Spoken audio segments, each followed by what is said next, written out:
अक्षिता और आप मेरा यूट्यूब चैनल देख रहे हैं टैलेंटेड अक्षिता। अब तक आज हम लेसन 2 पढ़ेंगे क्लास 10th का एनसीईआरटी कोर्स का चैप्टर नंबर 2 जिसका नाम है अम्ल, क्षार और लवण। चलिए चलते हैं। अम्ल, सबसे पहले अम्ल नाम तो अपन अम्ल के बारे में पढ़ेंगे। जो स्वाद में खट्टे होते हैं अम्ल को अंग्रेजी में एसिड कहते हैं, जो कि लैटिन भाषा के एसिड से बना है जिसका अर्थ खट्टा होता है। जो स्वाद में खट्टे होते हैं उनको टेस्ट करने से पता चलता है कि वो खट्टे होते हैं, वो क्या होते हैं अम्ल। जैसे कि नींबू है, और अगर अपन कोई चीज़ खाते हैं, संतरा है, ये सब अम्ल में आते हैं। इमली है, इन सब के बारे में अपन को इससे पता चलता है, स्वाद से पता चलता है, और इससे अपन को पता चलता है कि इसके अंदर क्या है, अम्ल पाया जाता है। इसको अंग्रेजी में क्या बोलते हैं, एसिड। एसिड इसलिए बोला जाता है क्योंकि कुछ अम्ल ऐसे भी होते हैं जो खतरनाक होते हैं, जिसको पीने से एसिड अपनी पूरी बॉडी जल जाती है। लैटिन भाषा के एसिड से बना है, तो कौन से शब्द लैटिन भाषा का शब्द है और जिसका अर्थ क्या होता है, खट्टा, इसलिए इसको अंग्रेजी में क्या कहते हैं, एसिड कहते हैं।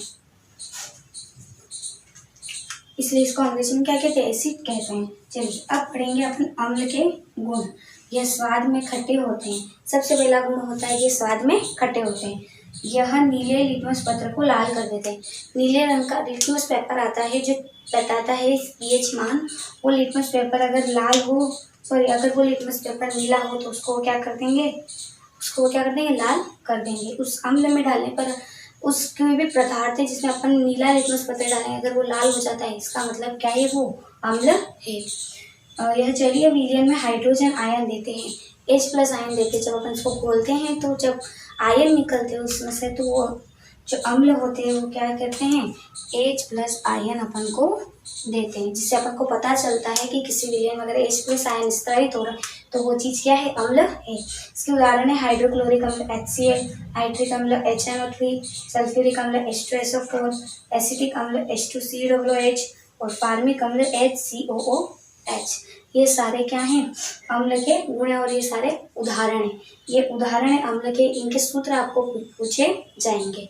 आप इसे एक बार स्क्रीनशॉट ले लीजिए या लिख लीजिए, वीडियो पॉज करके, फिर हम आगे बढ़ते हैं।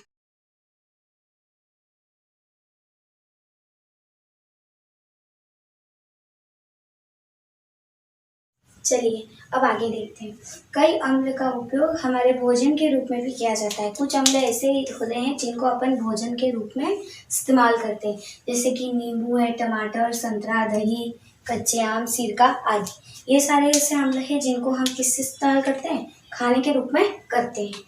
और जैसे नींबू, और अब अपन देखते हैं कि नींबू में और इन सब में कौन कौन से अम्ल पाए जाते हैं। इनका आपका एग्जाम में प्रश्न आता है हमेशा इस तरह का, या तो बड़ा भी आ सकता है, केमिस्ट्री में तो बड़े क्वेश्चन में भी छोटे क्वेश्चन आते हैं। तो पिछली बार जो है उन्होंने 4-5 अम्लों के नाम पूछे थे, और सिर्फ है ना इन चीज़ों के नाम दे दिए थे और पूछा था कि इसमें कौन सा अम्ल पाया जाता है।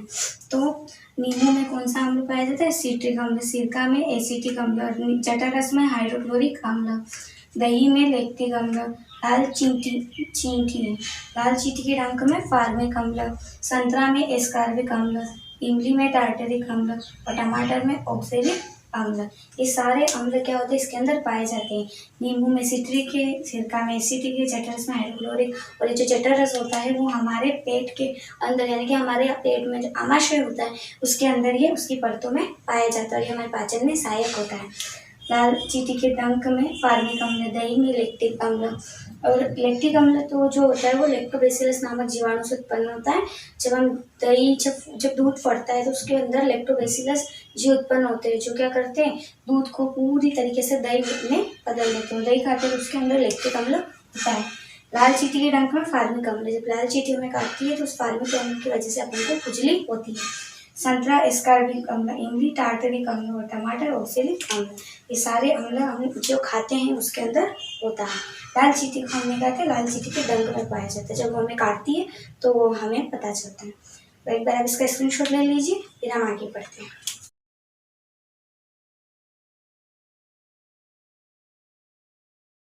चलिए अब हमने अभी तक अम्ल के गुण, अम्ल के उदाहरण और किस किस में कौन सा अम्ल पाया जाता है वो पढ़ा। अब पढ़ते हैं एक नोट। लिटमस विलयन बैंगनी रंग का रंजक होता है।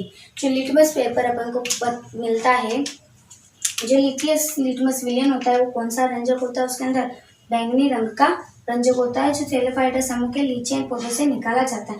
यानी कि जो लिटमस होता है वो हमको किससे प्राप्त होता है? थैलेफाइटा समूह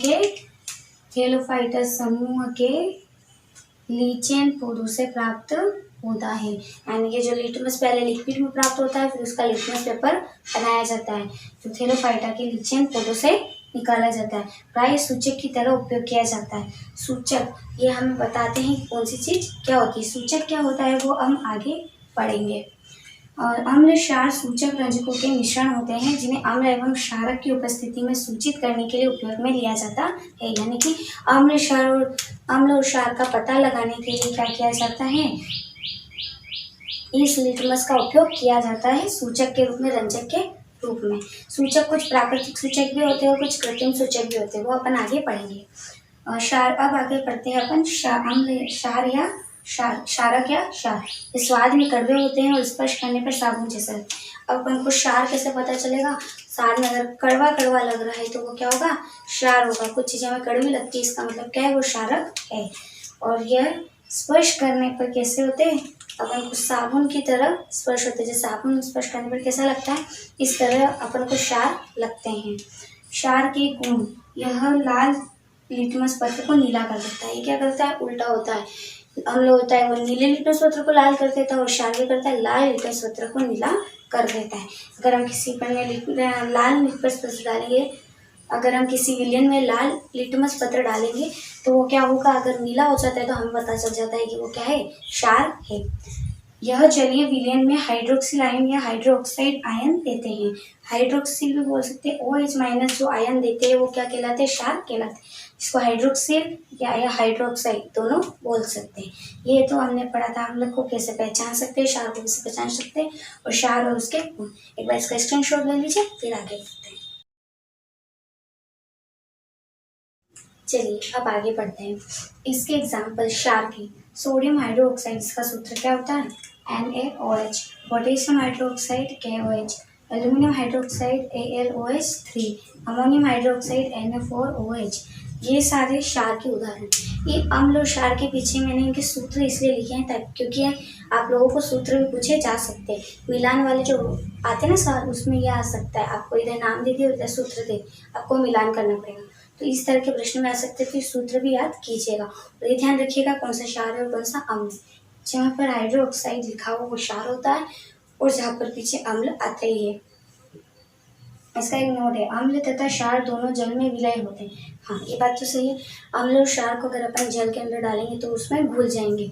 विलय का मतलब घुल जाना। यदि इनमें जल की मात्रा अधिक होती है तो यह तनु अम्ल और तनु क्षार कहलाते हैं। यानी कि अम्ल कम, क्षार कम होगा और जल अधिक हो तो वो क्या कहलाएंगे?